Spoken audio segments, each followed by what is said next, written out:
Circular Economy Alliance. The MacArthur Foundation has a mission to accelerate the transition to a circular economy. And today I'm here to share with you some global perspectives on the progress we've seen on the circular economy today, including challenges we've faced and where there are opportunities for action now. I'll just wait for the slides. Perfect, thanks.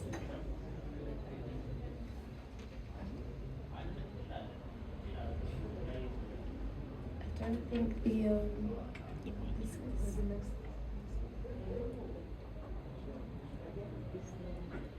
perfect. So, where are we today? Well, over the past 15 years, we at the Foundation have tried to set the circular economy onto the global agenda and supported with ambitious businesses as well as supportive governments and other regional alliances.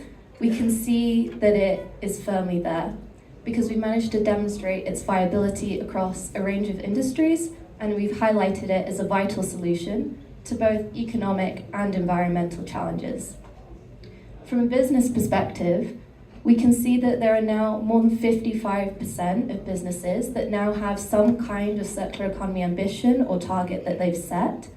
And in policy, we've seen the emergence of circular economy featured across multiple agendas, including that there are now more than 75 national circular economy roadmaps in existence, and that the circular economy is increasingly being included in discussions across multilateral forums, including from the G20 to UNEA and in some of the climate and biodiversity COPs. But the business action that we've seen today has largely been voluntary, and it's been absolutely crucial in setting the direction that we want to see and giving an indication to policymakers, including yourselves in the room, that there is business appetite to really engage in this transition. But the voluntary action that we've seen is not enough to deliver the speed and scale required to really achieve a circular economy.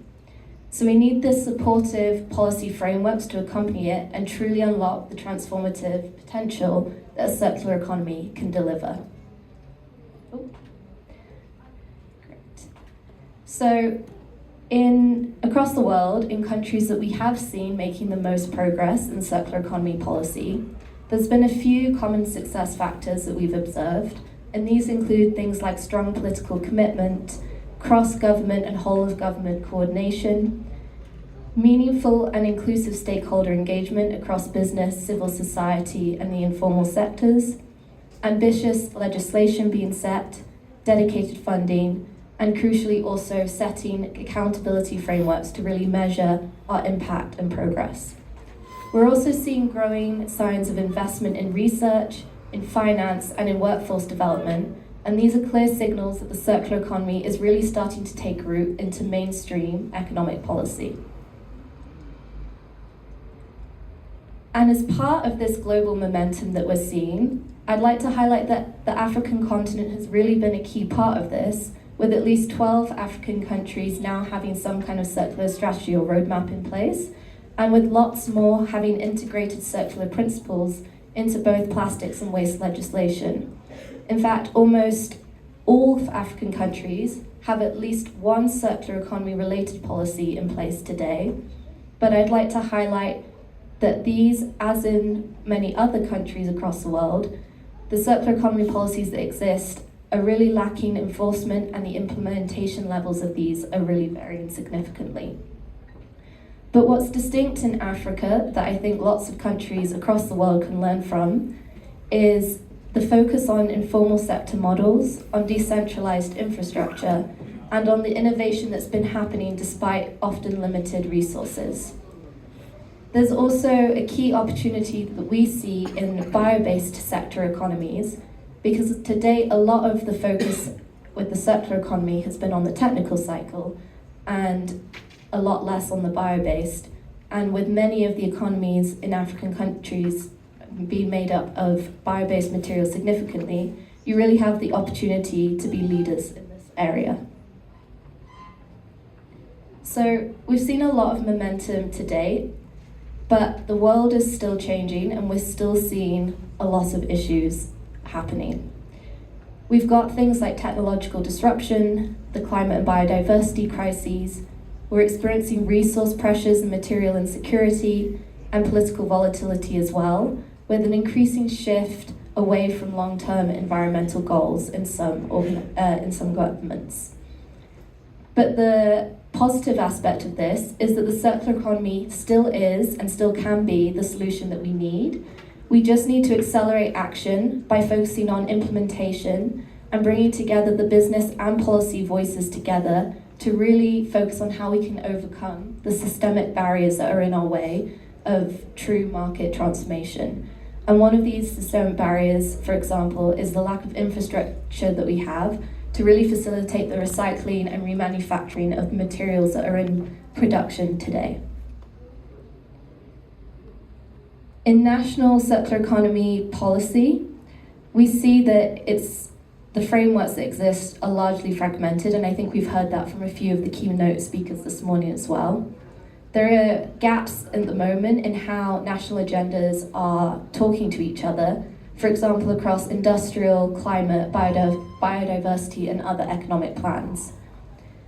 And then within circular economy strategies and plans themselves, we also see key gaps, including the need for standardized metrics, the need for harmonized definitions, and there's also a need for stronger international coordination that is currently preventing true cross-border cooperation to support the secondary materials markets that we need. So there's an opportunity for countries and regional alliances, including you all here today, where you can strengthen this collaboration and accelerate impact by focusing on your policy development. And crucially, we suggest doing this around 5 key areas. And this diagram here is what we like to call the Universal Circular Economy Policy Goals. And it's about how you design policy to support each of these goals around stimulating design, around managing your resources to ensure their value is preserved, in the policies needed to make the economics work, and this involves through fiscal and other supportive economic policies. And then the final 2 are around investments that are needed for the transition, so in innovation, infrastructure, and skills, as well as in collaboration that we need. And this is around both within government coordination, international coordination, and how we measure our success. So to make this a little bit more tangible, I'm talking about a holistic policy package that we need, and I want to use extended producer responsibility as an example, which I think you're all familiar with today. Traditionally, EPR has been an instrument that's been designed as a waste management policy. But if it's redesigned with circular economy outcomes, it can potentially unlock the funding that we need to support the infrastructure development that's really needed to facilitate the reuse, repair, and remanufacturing of these valuable waste resources. But implementing EPR just by itself won't be enough to truly change the whole system, which is why it needs to be complemented with other supportive policies, things like product design standards, things like market incentives, and investment in circular infrastructure. And we need to move further and faster towards implementation, and I'd like to refer back to Africa's 5 big bets and say that this is a really strategic way of focusing on action now, because these have been identified as the low-hanging fruits. We've got limited resources, and so it's really important to take a sectoral approach when going into the implementation stage. At the foundation, we take a similar approach, and towards 2030, our focus is on 3 key missions, which is perhaps a little bit different to what our missions have been previously, for those of you familiar.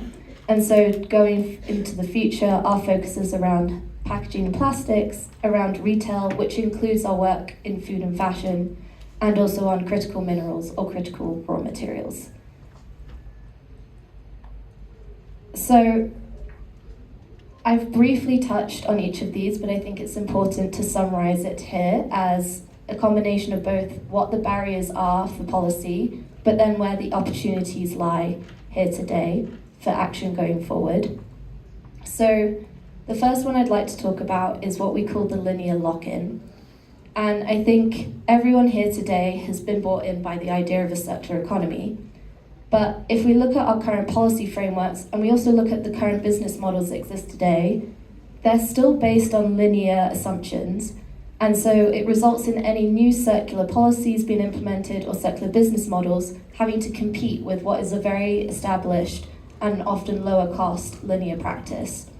And so the idea of just introducing a new circular economy policy by itself won't be enough. We also need to revisit the whole policy landscape to see which ones are fighting against circular economy progress and which ones could perhaps be adapted to support it. The second I'd like to highlight is our capacity. We're facing often fragmented mandates, we've got short-term political priorities happening, and there's often limited institutional capacity. I'm sure you're all very busy across multiple priorities. And in general, we see a trend that circular economy is often siloed within one ministry or department. This is often the Ministry of Environment.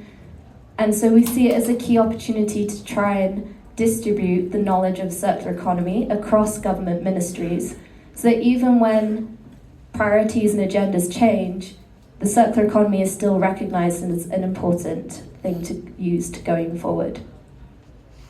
The third one is this lack of policy coherence, and this is largely to do with how the circular economy can support other priorities and targets that we have, including across climate, across biodiversity. And so they should really, the strategies when they're being designed, should be able to talk to each other in how the circular economy can reinforce those priorities. And the final one is about political dynamics, which is often something out of our control in a global sphere. But by positioning the circular economy as a solution to multiple challenges, so that's economic, that's environmental, that's human health, that's social and just transition, it will really help position it as an important topic despite our shifting political context. So just to sum up, I'd like to restate that all of you here in the room you're bought into the idea of the circular economy. Some of you have existing circular economy strategies or roadmaps. Some of you are planning to develop them. And aligned with the Continental Action Plan, there are so many existing opportunities for action that you can take. And when you have a clear narrative and you design your policy frameworks to be coherent, the continent can really leapfrog the progress that's been made in other regions and attract the necessary capital to make the transition a reality here. Thank you.